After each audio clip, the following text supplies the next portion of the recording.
How's it going, guys? My name is Emil. Today, guys, we're reviewing Assassination Classroom Chapter 140, and this chapter was pretty damn good. I'm not gonna lie.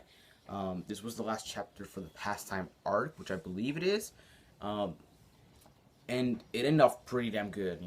I really enjoyed this arc. From the how Koro Sensei was made and God of Death. And his apprentice who supposedly was God of Death.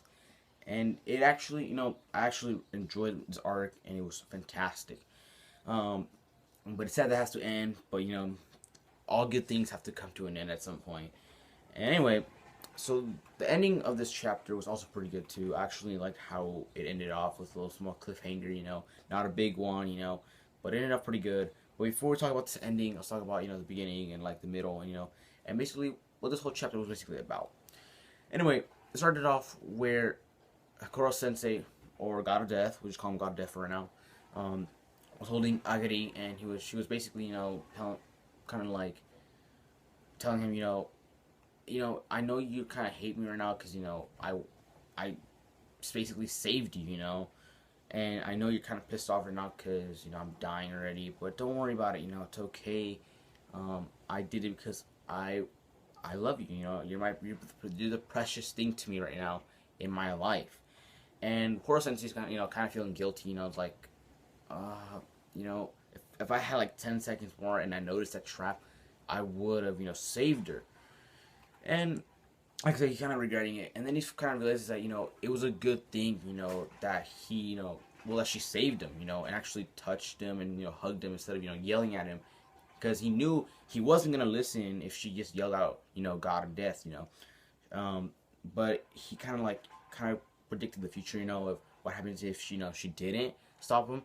He would basically go rampage. He was gonna go really crazy and kill anybody in his way, because he kind of start realizing that Koro Sensei doesn't care about anybody. Well, God of Death, didn't care about anybody. If it was up to him, he would have killed everyone by now, every single person in the entire world, and he would have been fine, just living by himself. And that's kind of miserable. That's kind of like a lonely ass life. And then, like I said, you kind of, from the previous chapters, we thought, oh, she broke her emotions until like the last chapter the last two chapters where she kind of like, well, he kind of said, get out of here. You're nothing to us. You're nothing to me. You're not a hostage or anything. And I was like, oh, so she basically didn't break his emotions. But in this chapter, he was just hiding his emotions this whole entire time, and not really caring about anything. Anyway, so then she basically says, I want you, now that you have a certain time to live, I want you to go, to the high school and teach class E. They are in the same path as you. You were in the darkness path, but someone stopped you from going through that path and made you go to the right path. And I want you to teach them, and teach them the right way, like I did to you. And of course, it's like, well, I guess, I guess I'll have to, I have nothing, I don't want to, I have nothing to do, instead of just kill anybody if I want, but let's teach this class then. And basically, she ends up dying, and she's basically, he sees her, the little gift that she was going to give him, which she couldn't, because, the last chapter, they were like, they were basically, they couldn't touch each other because there was a glass between them. And so now she, he found out what it was, and it was a tie that we saw, that he has right now in the certain, like the present time, the little tie, but the tie was different, it was just black. And then I know, it's kind of funny because after she died, he's like, well, this is pretty lame, I got a tie, which is lame. And then he goes Mach 20, he just leaves and leaves a note saying, oh, if you want to find me, I'll be in the I think it's Kowiski High School, Class E, and I'll be there, if you want to, see me.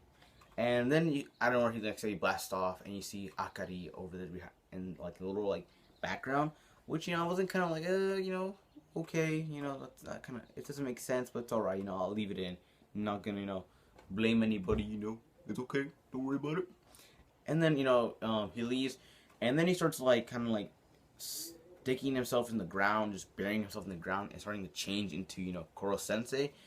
And then out of nowhere, you know, he got to putting a little moon that he has on the tie, which we know in the present time he has a little moon, and he basically added that design for, you know, the moon. You know how he took responsibility of, you know, destroying the moon. And after that, he comes up from the ground, and he is now Koro Sensei, the teacher that we know that teaches Class E. And after that, we go back to the present time and we show off, you know, what will the students teach, you know. But anyway, guys, hope you guys enjoyed. Leave a like if you guys did. Also, comment below. Tell me, did you enjoy this chapter? What did you guys think about it? And subscribe for new guys. I will see you guys next time. My name is Nebula, and I review anime and manga. See ya.